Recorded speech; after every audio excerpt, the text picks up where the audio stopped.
না না না না, ও ও কালীগঞ্জে কেউই চেনে না, আমি চিনি না, আমার পরিবারের লোক চেনে, আমাদের গ্রামের লোক চেনে না, আমার কালীগঞ্জ থানার লোক চেনে না। জি বলেন। চাচা কি করেন? আমি ব্যবসা করি। আপনাদের ঝিনাইদহ 4 আসনে একটি ক্যান্ডিডেট দিয়েছে ধানের শীষের, আপনারা কি তাকে চেনেন? না না না না, ও ও কালীগঞ্জে কেউই চেনে না, আমি চিনি না, আমার পরিবারের লোক চেনে, আমাদের গ্রামের লোক চেনে না। ভোট দেবো, আমার কালীগঞ্জ থানার লোক চেনে। লোক যদি যায় কালীগঞ্জে কোন এই গ্রাম আছে, গ্রামে গেলে ওই মেয়ে লোকে ঝাঁটা পিটা কর, ওর বাপ মারি ভোট নেই, ও এইখানকার কৃষির ভোটারও, আর ওইখানকার কৃষির ভোট নিতে এসে এখানে ও ধানের শীষের ভোট পাবে না। আপনাদের ঝিনাইদহ 4 আসনে যে ধানের শীষের প্রার্থী দিয়েছে রাশেদ খান, আপনি কি তাকে চেনেন? না না, আমি 79 বছর আমি তা দেখিনি। রাশেদ খান নামে কাউকে চেনেন? জি না। আচ্ছা, ধানের শীষের প্রার্থী হিসেবে কেউ কি ভোট চেয়েছে বা দিতে বলেছে কি কেউ? না না, আমাদের কাছে আসেনি। ঝিনাইদহ 4 আসনে যে প্রার্থী দেওয়া হয়েছে তাকে কি আপনি চেনেন? না, চিনি না।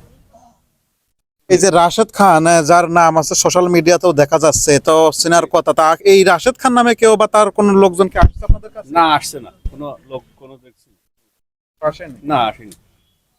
তো এই যে কেন্দ্র থেকে যে সিদ্ধান্ত নিয়েছে রাশেদ খানকে আপনাদের 4 আসনে দিয়েছে, আপনারা এখন ভুয়া ভুয়া কি বলতে চাচ্ছেন এই বিষয়ে? ও সব লোকের ভোট দেবো না। ওটা ভুয়া, কেউ ভোট দেবে না। 4 আসনে যে ধানের শীষের প্রার্থী দেওয়া হয়েছে, আপনারা কি তাকে চেনেন? তাকে চিনি নে, তাকে চিনি নে, সে লোকে অন্য অন্য জেলার লোক, অন্য থানার লোক। তারা এখন যেহেতু তাকে ধানের শীষ দেওয়া হয়েছে, তো আপনারা কি সিদ্ধান্ত নিচ্ছেন? আমরা সিদ্ধান্ত আমরা ফিরোজ সাহেবের চিনি, আমরা তার চিনি নে, আমরা ফিরোজ সাহেবের ভোট দেবো। এখন ফিরোজ সাহেবকে যদি না দেওয়া হয় তাহলে না দিলেও তার ভোট দেবো না, আমরা ওই ভুয়া আমরা ভোট দেবো না তার। কেউ কি আপনাদের কাছে এসেছিল ধানের কেউ শীষের? আসেনি আমাদের কাছে, ওরা কেউ আসেনি। আপনাদের এই যে আসনে ধানের শীষের প্রার্থী দিয়েছে রাশেদ খানকে, আপনি কি তাকে চেনেন? না, আমি চিনি না, আমি এখন দেখা হয়নি এবং চিনিনি। আচ্ছা, উনি যেহেতু আপনাদের এই আসন থেকে দিয়েছে, তো আপনারা কি সিদ্ধান্ত নিয়েছেন? আমরা সিদ্ধান্ত নিয়েছি, আমরা এতদিন আজ 40 বছর ফিরোজ আমাদের সাথে নিয়ে বেড়াচ্ছে, এই 18 জেল, আমারও 12টা কেস, সবই কিনে ফিরোজ এই করেছে, যার জন্য আমরা ফিরোজ ছাড়া অন্য কাউকে আমরা ভোট দিতে রাজি না, তার যে মার্কাই হোক।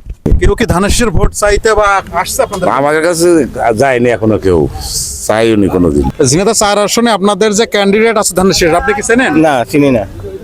কখনো কি আসছে? না, দেখিনি, তার জীবনে দেখিনি।